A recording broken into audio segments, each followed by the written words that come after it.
What's going on, guys? Quest here, and as you can tell, this is going to be a different kind of video. I am standing. I am not going to sit in this video because YouTubers apparently stand when they talk about stuff now. I don't know who started this trend, but good on you, because standing and talking is a lot more fun than sitting and talking. But that's all besides the point. Real quick, the camera quality, it's not going to be amazing. I don't have like a Canon 80D or anything super fancy. I just have like a $300 mirrorless camera. That's what I'm filming this on. So I apologize if the quality isn't like top notch, but I'm making the best with what I got, and you know, it's all I really can do at the moment. But as you can tell by the title, today we're talking about the Switch. Now, I've had this for roughly 6 months now, and I've had a ton of fun on this little system, and it has surprised me.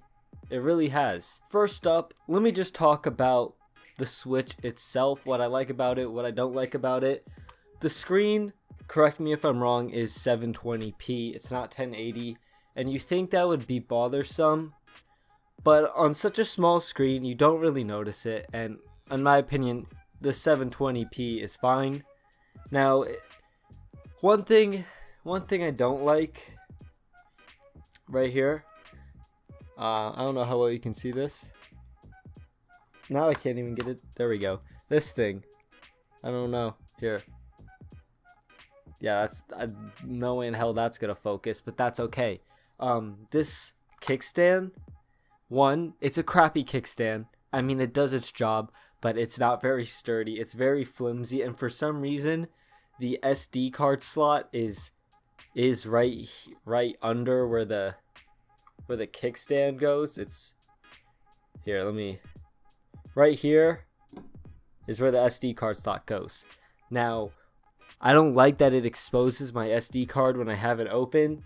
Haven't had problems with it so far.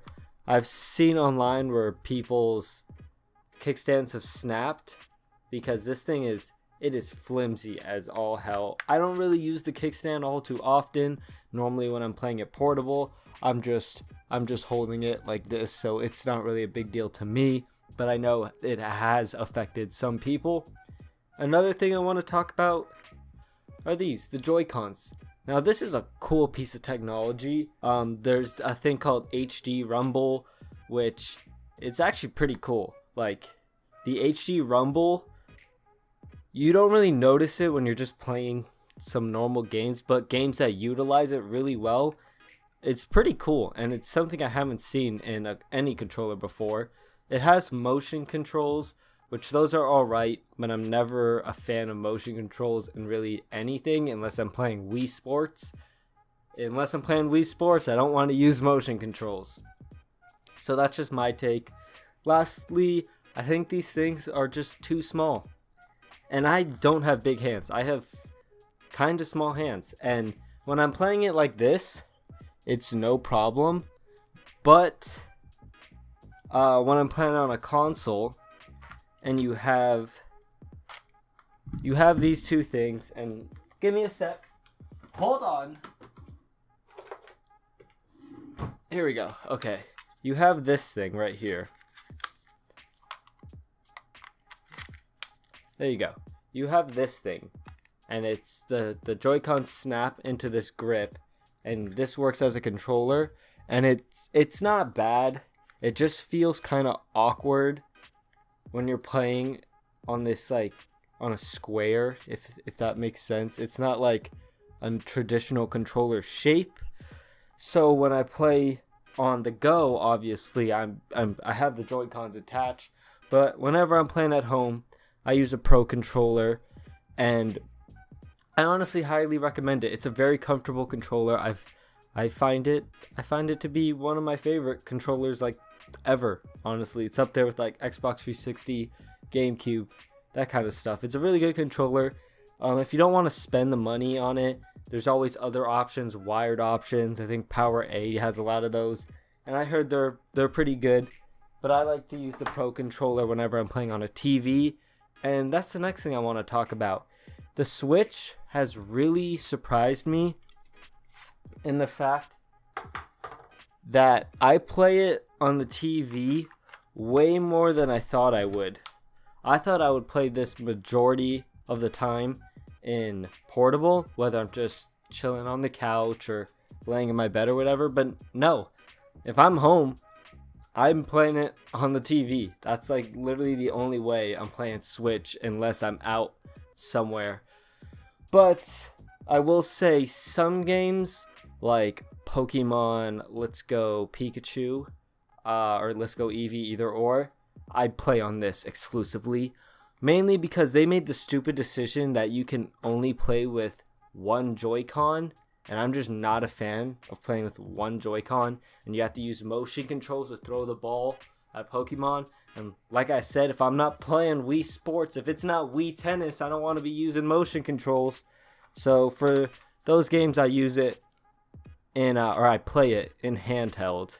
And real quickly, Nintendo Online, it's cheap. It's like $20 for a year. And you get to play online and you get a crap ton of NES games. There's like a whole NES library, which is kind of cool. Like, I don't know how often I'm gonna play NES games. I've played some of them, like the Super Mario Brothers and that kind of stuff. But the whole package of Nintendo Online, it's really lacking. It needs two things mainly. It needs messaging and it needs like a party chat. I need to be able to message my friends and I need to be able to go into like a voice chat, like an Xbox party chat, that kind of thing, a Discord call, Skype. I don't know. That sort of stuff needs to be on the Switch. If they do that, Nintendo Online would vastly improve. Let's talk about the games that I have physical. Now, I don't know what it's called. What I'm trying to say is I am in favor of physical games.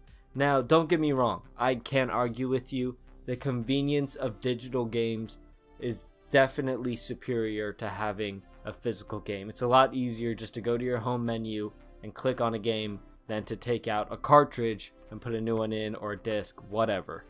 But that being said, I still like my physical games.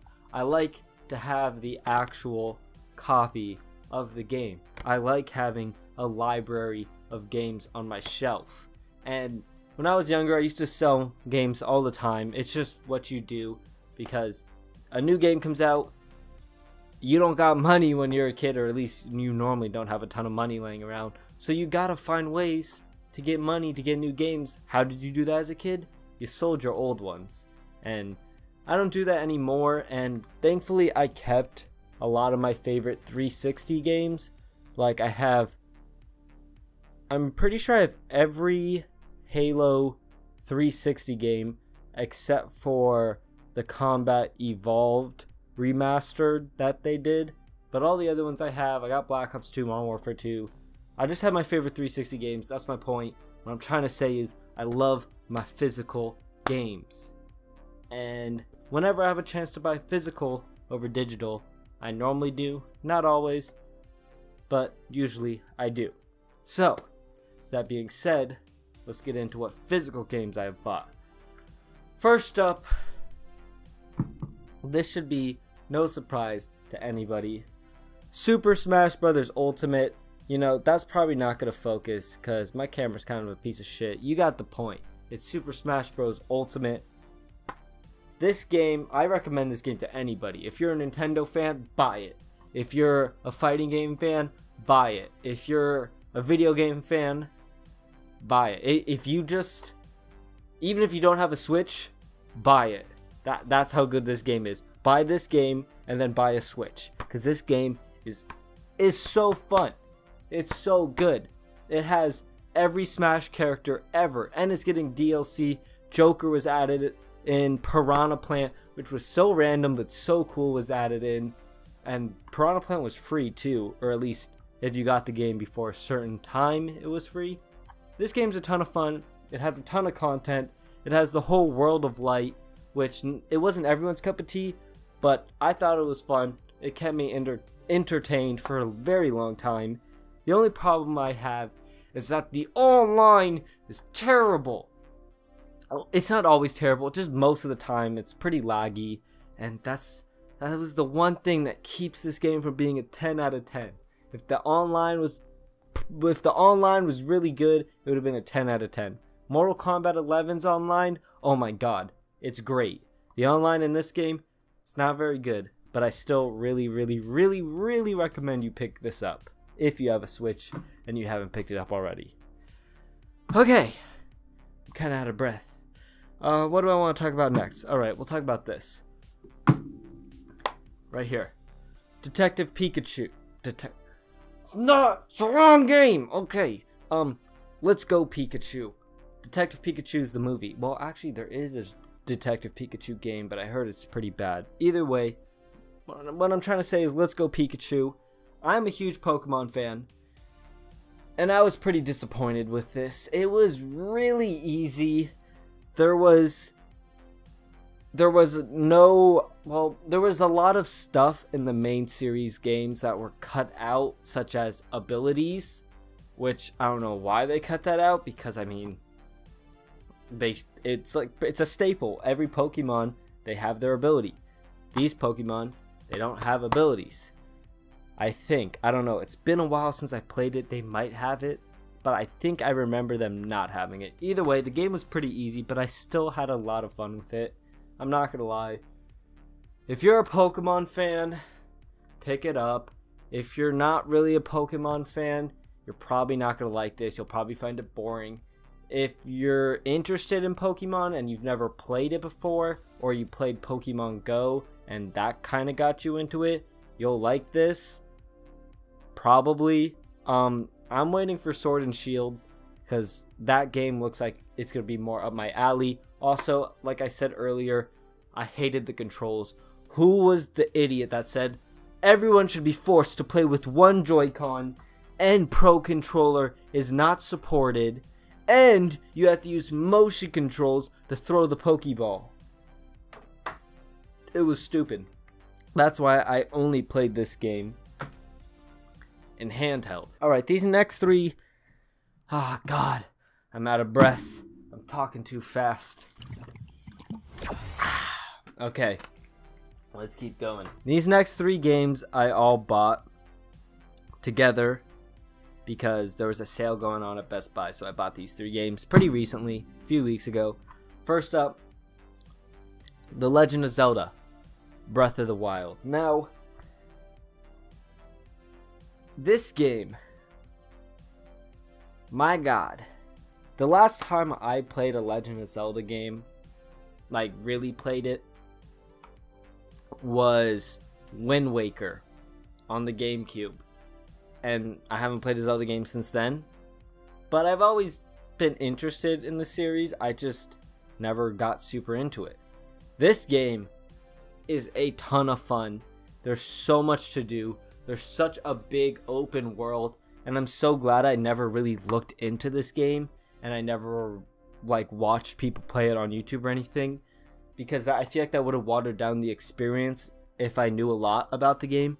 But going into this almost entirely blind, this game has been a ton of fun. I'm not gonna lie.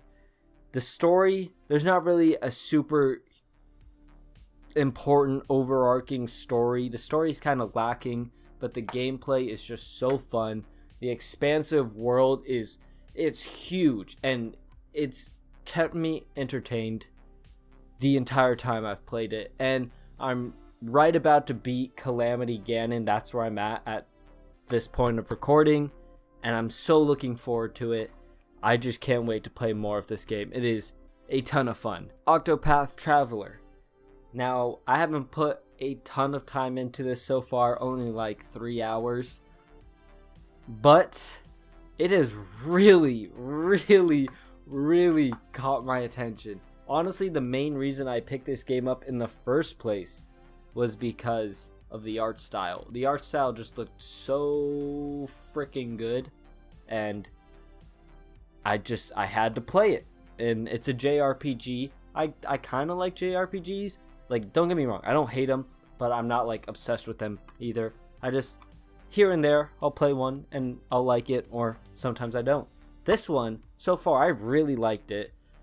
The gameplay, it's pretty fun, and it's how do I put this? It's kind of weird because there's 8 characters. You start with one, and then you go around the overworld recruiting the others. The one I started with was a chick, and she's a hunter. Actually, it says her name on the back of the box. What's her name? Never mind, it doesn't say her name on the back of the box. But either way, the chick I played with, she's a hunter, and she has the ability to capture the enemies you're fighting, and then she can summon them in another fight, and it's pretty cool. I'm not gonna lie, it has a really cool ability. The soundtrack in this game, so good, but honestly, it was the art style that grabbed my attention, and it was the gameplay that kept me coming back. The story, I mean, it's a good story so far. It's kept me interested to keep playing story-wise, but it's not like I'm not like super in depth following every little thing that's going on. But like I said, it's a very fun game. What I recommend, if you're a fan of RPGs, yes. If you think you might like it, yes. If you look at this game and you know you won't like it, this game won't convince you to like it. But for what it is, it's a lot of fun, and I'm looking to play more of it. Okay, now the last game I have physical is Monster Hunter Generations Ultimate. And I have a long history with Monster Hunter. When I was a kid, I always saw the Monster Hunter games on PSP, and I thought they looked so freaking cool. I was going to say the F word, but you know, YouTube doesn't like cursing. But it was so freaking cool. And I was like, oh my god, I need that game. Look at that cover. It looks awesome. Flip the game around, the back looks awesome. Look at gameplay online. It's all there. And then I got the game as a kid, and I was like, what the heck am I supposed to do? This feels clunky. This feels weird. And for a long time, that was just my opinion.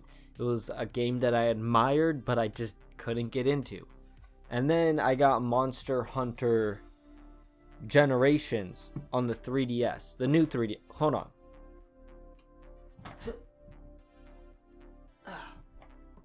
On 3DS. New 3DS. Oh yeah, I was playing. Okay. Don't mind the gameplay. I was playing Pokemon Omega Ruby, apparently.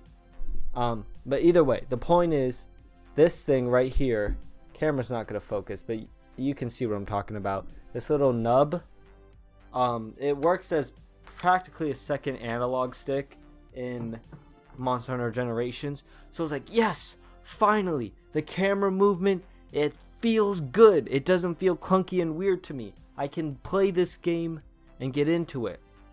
And that's what I did. I got Monster Hunter Generations, and with the new little tiny, I think it's called a C-stick, with that I was finally able to play the game in a way that didn't feel weird to me, and I had a lot of fun with it. And then Monster Hunter World came out, and I played that I have like 100 hours put into that game. I played that game for like 2 months straight, like exclusively. I had so much fun with that game. It was a ton of fun, honestly. If you haven't played Monster Hunter World, I suggest you play it. It's really good, and a new expansion is coming out pretty soon this year, later this year, called Iceborne. I'm going to play that too, because that looks great. But Monster Hunter Generations Ultimate is basically just an upgraded version of Monster Hunter Generations. And it's a lot of fun. Now that it's on Switch, and you can play it on a TV with a normal controller, or on the go with the Joy-Con controllers, the controls don't feel nearly as clunky as they did on the PSP or on the 3DS. It's a lot of fun. And if you were like me and you saw Monster Hunter and you're like, man, I really wish I could get into that game, but it just wasn't for me, try Monster Hunter World or Generations Ultimate on Switch, and I don't think you'll be disappointed. You might have to look at the wiki or like some YouTube videos to figure some of the stuff out at first, but once you get the hang of it, it's a ton of fun. Now, real quick, I just want to mention 3 upcoming games that I want Super Mario Maker 2. Didn't play the first one, but I'm definitely interested in playing the second one. Then Marvel Ultimate Alliance 3. I played the second one. It was, I don't know which. It was either the first or the second one. I don't remember which one I played, but I played one of the previous ones. And this is a new one. It's exclusive to Switch. It has a more cartoony art style, and I actually like that better than the more realistic art style that the older ones had. It looks pretty cool, and hopefully it lives up to the hype. And lastly, Pokemon Sword and Shield. It's a new main series Pokemon game. Pokemon, doesn't really matter. Let's Go didn't really do it for me. I'm sure this game will. It's a main series game. I've loved every main series Pokemon game. I think I've played them all, actually. Yeah, I have. And this is a new one, and I'm excited. So yeah, those are some upcoming games that I'm excited for. And in the end, my overall opinion of the Switch. It's a great system. Mostly because it doesn't compete with Xbox or PS4 in terms of it's its own thing. Xbox and PS4 have definite tight-knit competition with each other, and in a way they compete with PC, but PC's just kind of like up here, and then Xbox and PS4 below it fighting each other. But what I'm trying to say is PC, Xbox, PS4, they all offer a similar experience. Obviously PC is more powerful than the other two, and exclusive games come into effect and stuff like that. But Switch, it's its own thing. You take it on the go, you play it on your TV, you play it on an airplane, you play it on the toilet, you plug it into your, I don't know, your friend's dock at his house, and you can play your digital games on his TV. It's its own thing. Nintendo, that's usually always been the way with Nintendo. They offer an experience so different from the competition that it doesn't compete. It's just its own thing. Like, if you had a PS4 and an Xbox, you're kind of crossing territory, because at that point, or you can't really see it, you're kind of crossing territory, because at that point the only really difference between the two is the exclusives, but other than that you're pretty much getting the same experience. But if you have an Xbox and a Switch, or a PC and a Switch, or a PS4 and a Switch, whatever, they're completely different experiences. And what I'm trying to say is, if you don't have a Switch, buy a Switch.